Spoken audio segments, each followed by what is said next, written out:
Trump విమానం అయితే మారబోతుంది. ఇప్పటిదాకా ఉండేటటువంటి వాళ్ళ ఎయిర్ ఫోర్స్ 1 ఇక పైన ఇప్పటిదాకా స్వదేశీ తయారీ, ఆ బోయింగ్ వాళ్ళ తయారీ దశాబ్దాల తరబడి అద్భుతమైనటువంటి ప్రపంచంలోనే సూపర్. ఎప్పుడైనా సరే అమెరికా అధ్యక్షుడు పర్యటనకు వస్తున్నప్పుడు ఆ విమానం మీద 100 స్టోరీలు రాస్తాయి మన పత్రికలు.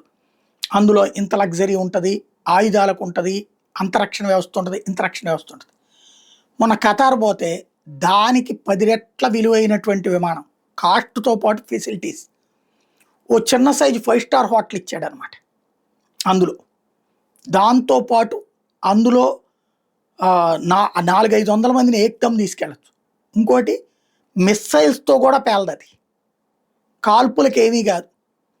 ఈవెన్ ఒకవేళ అణుబాంబు వేసిన ఆ అణుబాంబుల యొక్క అణు ఆధారిత పదార్థాలు దాన్ని టచ్ కావు, టచ్ అయినా దానికి ఏం కాదు.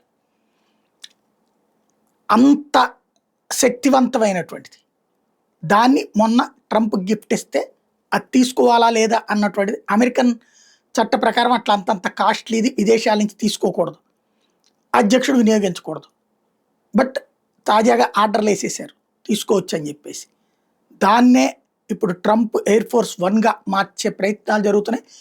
దానికి గాను వీళ్ళు భద్రతాపరమైన చెకప్స్ అన్నీ చేసి, అంటే వాళ్ళు ఏ బగ్గులు ఏమైనా పెట్టారా ఏంటి ఇవన్నీ చెక్ చేసి ఆ తర్వాత క్లియర్ చేశాక ట్రంప్ యూజ్ చేస్తారు.